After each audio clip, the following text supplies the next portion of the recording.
Allez, c'est parti pour cette rencontre entre Celles-sur-Belle et Nice. L'engagement donné par les Niçoises. À la balle perdue par Marie Prouvencier et surtout interceptée par Guirassi. Brillamment, le Chabala juste au-dessus de la tête de Michałowska. 3-2 pour les Céloises qui viennent d'infliger un 3-0 à leur adversaire. Anna Allen, le coup fou et la parade de Jovana Michałowska. Ah, c'est dommage, c'était tenté comme ça dans un second temps de l'attaque, ça aurait pu fonctionner. La Tchèque a eu des problèmes récurrents au genou et du coup Michałowska fait le travail dans sa cage et les partenaires assurent en attaque comme ici Martina Skolkova. Encore une fois, hein, c'est dissuasion, mais là lorsqu'on ne parvient pas à intercepter, ça crée un décalage et in fine, c'est Marie Prouvencier qui passe ce subtil lob. Skolkova pour Marie Fall, avec une tentative de coup de fou.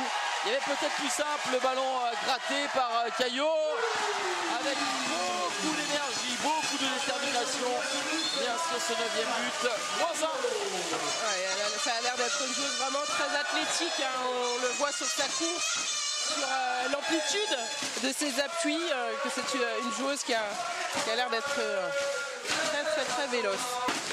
Allez, le ballon qui a glissé des mains de Semedo et derrière la sanction tombe. Le but déserté par Michałowska et la réalisation facile pour Guillemette Colli. Anna Allen, et on a usé et peut-être un peu trop abusé de ces relations pivots. La relance ultra précise de Michałowska pour Marie Prouvencier et finalement cette dernière balle, peut-être pas, il y en aura encore une. Non, c'est un arrêt et un double arrêt monstrueux de Michałowska devant Guirassi, 13-12 pour Nice. Eh bien, cette dernière minute à l'image de cette première période avec beaucoup d'intensité, beaucoup de choses à suivre. Il y a beaucoup de balles qui ont été consommées pendant cette première mi-temps. Chambertin, les appuis de Jazz Chambertin qui a enrhumé, mystifié sa vis-à-vis pour ensuite terminer de façon clinique devant le rapport. Brillamment, bien fait de la part de Leslie Brillamment. Montée sur ressort pour égaliser à 14 partout. On l'avait vu très altruiste en première période, plutôt à desservir des ballons pour les autres. Là, c'est elle qui prend l'initiative.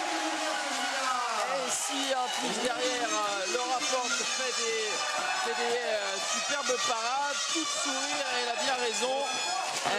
Une intervention devant Marie Prouvencier. Oui.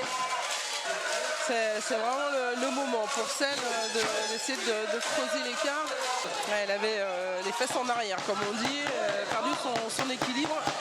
Il y a eu un décalage qui a été fait dès le départ côté gauche. 3 passes plus tard, beaucoup de latitude pour Marie Prouvencier pour retrouver l'efficacité 18-16. Ballon remisé encore à laisser brillamment. C'est dommage que le chemin des fiels ne soit pas trouvé, mais l'erreur de relance de Mariette Joly, c'était trop risqué d'aller alerter Jazz Chambertin. Clément avec Colli, ballon bien libéré et bien déposé, Laurie Chénaud. Techniquement c'est parfait ce que vient de réaliser l'ancienne Nantaise. Avec Jazz Chambertin, Martina Skolkova, le bon glissement de Marie Fall et la parade somptueuse de Laura Porte qui empêche Nice de virer en tête. Elle est précieuse, elle est vraiment précieuse cette parade dans ce moment où elles sont à une de moins, arrivées à s'interposer face à Marie Fall. C'est vraiment de bon augure avant le money time. Skolkova, Semedo, le changement d'appui, de direction de Wendy Semedo. C'est toujours comme ça, Amélie, dans une carrière. L'éclosion de certaines joueuses, eh bien, ça arrive lorsque la titulaire au poste, la joueuse cadre n'est pas là. Chambertin, ça passe.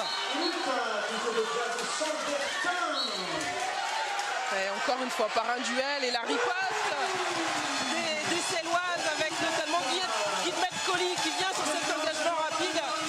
Eh bien, recoller très vite après le tir de Jazz Chambertin.